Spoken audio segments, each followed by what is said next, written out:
Shana Tova. Just for a second, try to recall the most humiliating experience you've ever had. You might recoil in horror, but stop and think about it for a moment. Just a moment. What year was it? This past year? Probably the most embarrassing thing we can think of happened when we were young.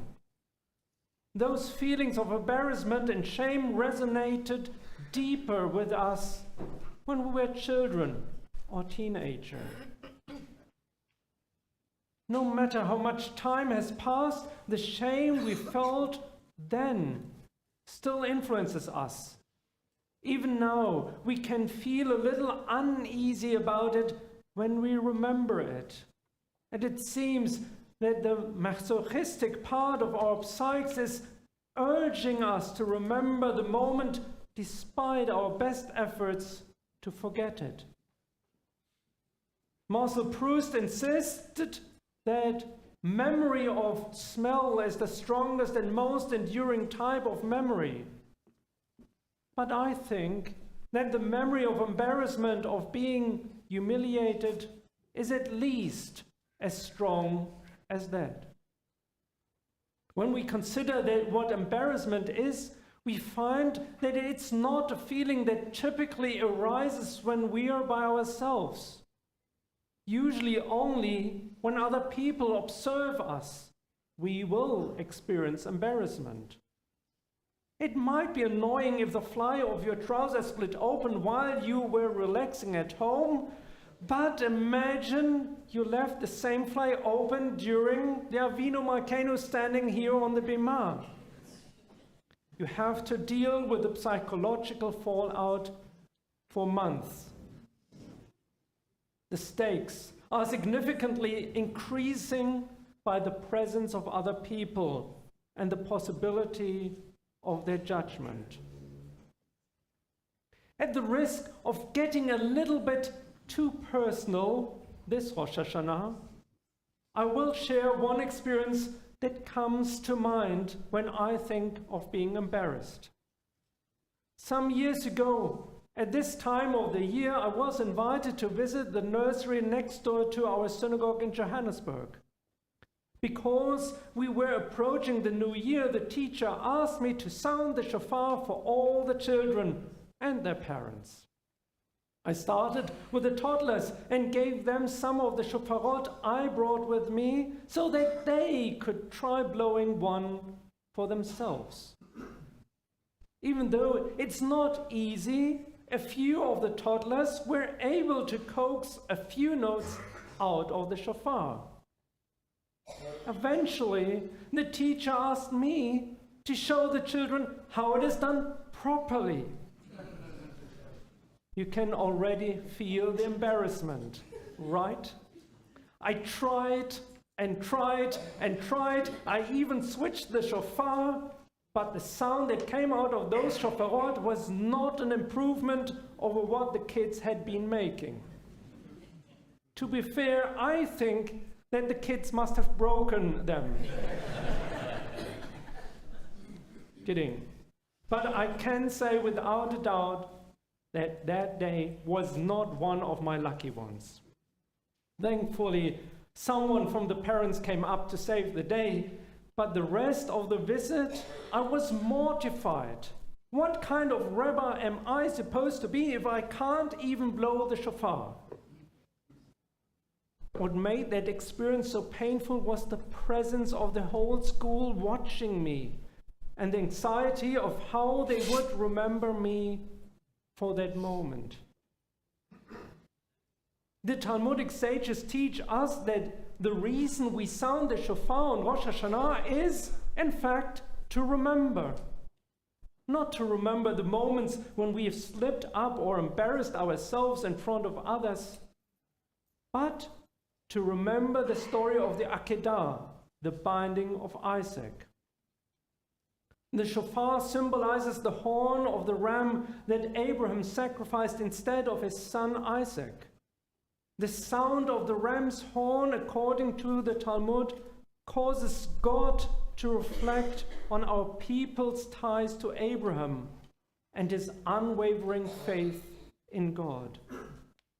And so, even if we are of little merit, as we say during these holidays, the sound of the shofar reminds God of our connection to our biblical ancestor, whose abundant merit could never be called into question, and to ensure that we deserve to be remembered.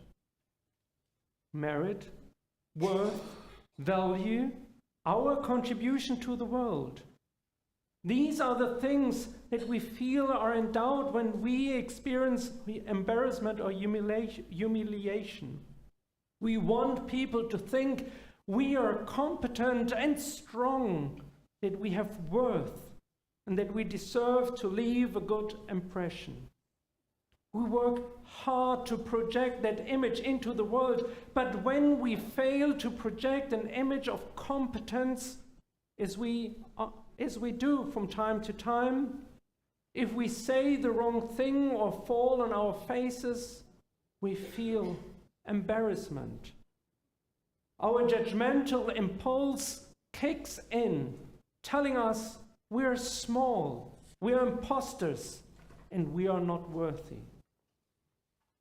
So we sound the shofar on this holiday to beg God not to focus on our embarrassing or shameful moments from the past, but to remember that, like Abraham, we too always have a baseline of value.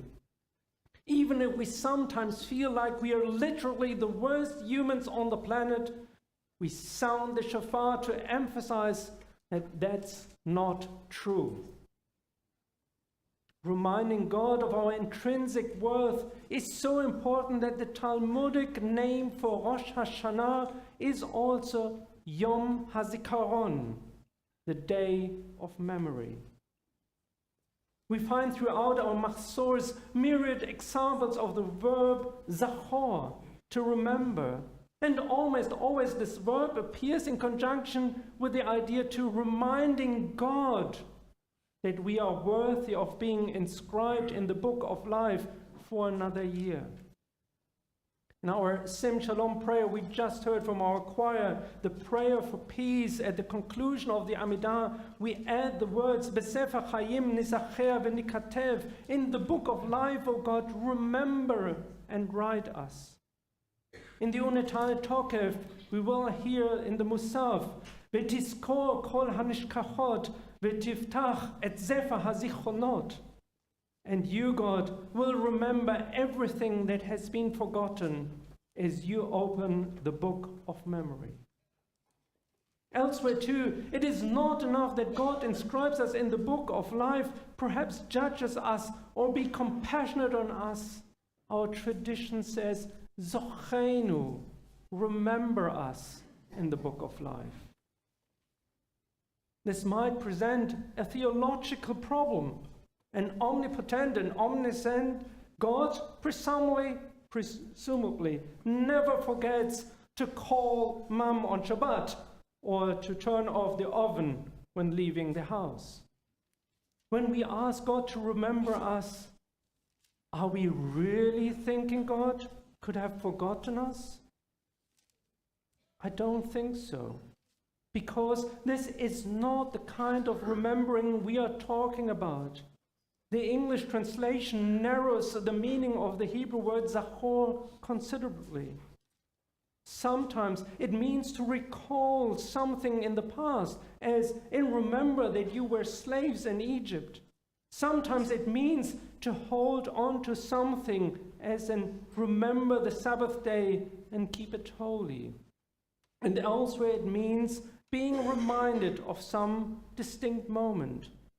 God heard their cries and remembered the covenant.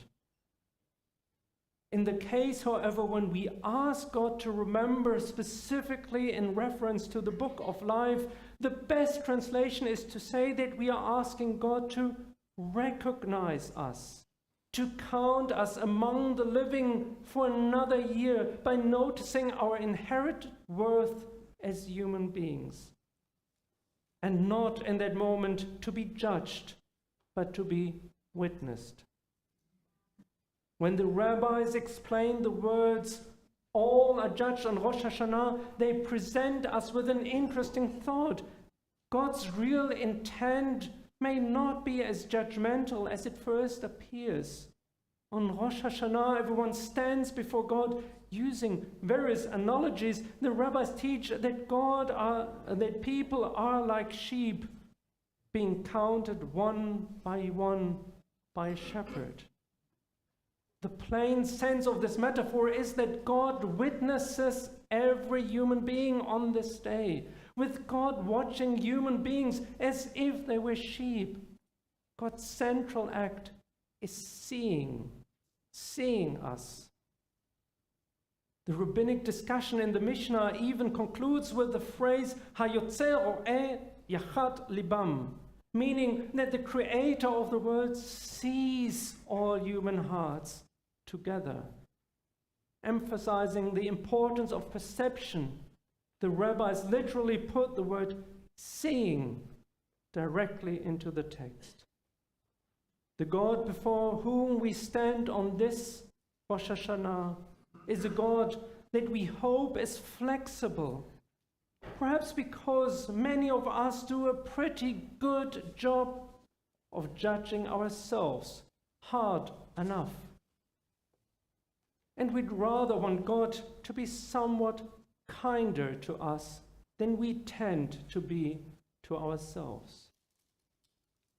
Many of us spend our lives in constant fear of judgment, being watched by critical audience in the world around us, at work, at school, and in our personal lives. And many of us try to mitigate or control the judgment of others by creating social media personas that present only our best selves of us to the world. Our most attractive selfie on Instagram or Facebook, and our cleverest commentary on X, former Twitter, or Threads.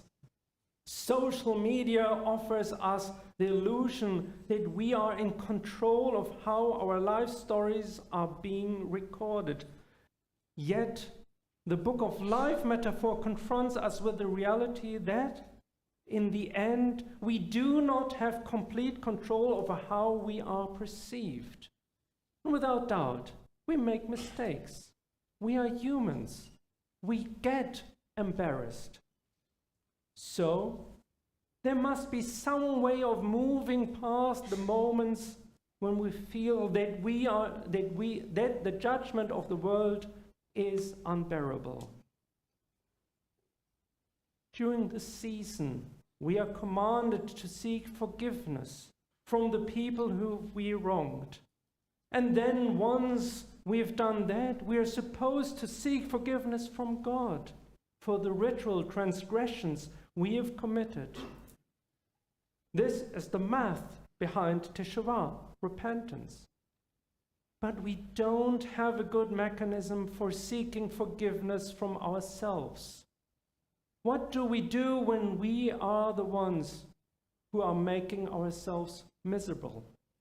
What do we do when we cling to the memory of being embarrassed or feeling worthless, incompetent, or small?